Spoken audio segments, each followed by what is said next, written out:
Every time you watch a movie, there is a lot more going on than you realize. On the surface level, your brain is processing all the immediate information, the obvious things, like the dialogue, the action, and the setting. But while all of that is happening, your subconscious mind is working just as hard and picking up on an incredible amount of subtle cues.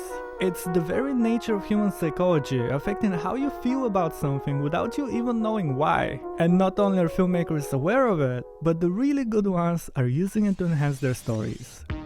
The medium of pure cinema is what I believe in. It's the one shot being cut to the other and the emotional and psychological impact of that cut and the movement of that cut. Two shots together, two moving shots together, create another movement altogether in your mind that isn't there.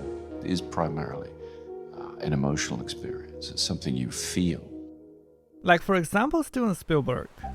The opening scene of his movie Saving Private Ryan is widely regarded as being one of the most realistic depictions of a battle to be ever put on the big screen, and among the many reasons why is the fact that he decided to break a cinematic rule. See, when it comes to cameras, there are a few main settings that have the biggest impact on the final image, and without getting too technical, the one in question is called shutter speed. What it does essentially is determine the amount of motion blur, and while it's a standard practice for movies to simply match the way it looks like in real life, this scene in particular does not. Instead, it was filmed with a faster shutter speed, which resulted in less motion blur and in turn made the footage look choppy and unnatural. That would normally be a problem and even considered a mistake, but in this case it only added to the stressful feeling of the scene. It is so subtle that you might not even think it makes a difference, but trust me, it does.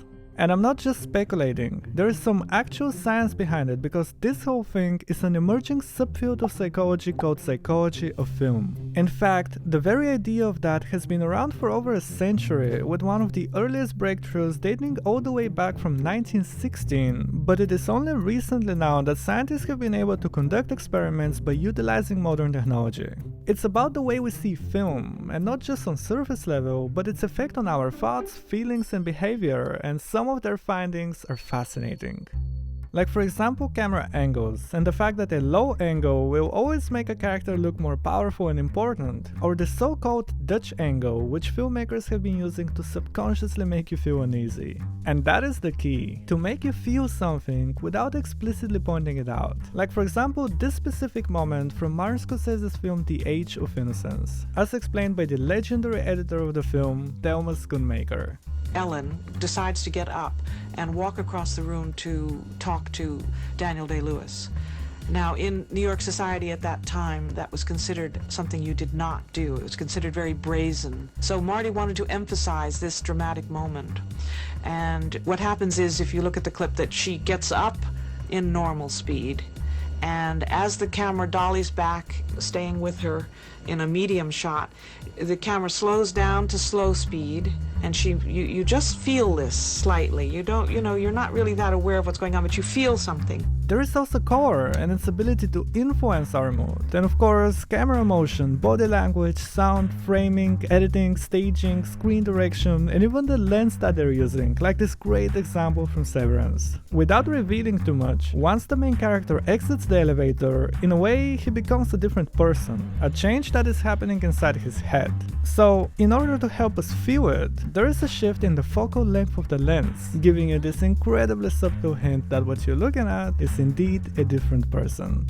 It could honestly be overwhelming with how much everything matters, even in a simple dinner scene like this one from Triangle of Sadness, when the director put one of the characters against the wall to make him feel trapped and cornered, as opposed to the other one who had the power in this moment. Like that there's much more space. A little bit like, okay, that's where the freedom is, and Carl is completely cornered. And in order to get to the freedom, you have to get through Yaya first.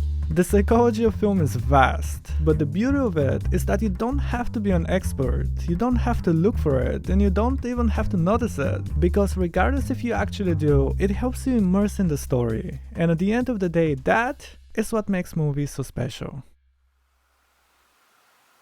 You look like a douche.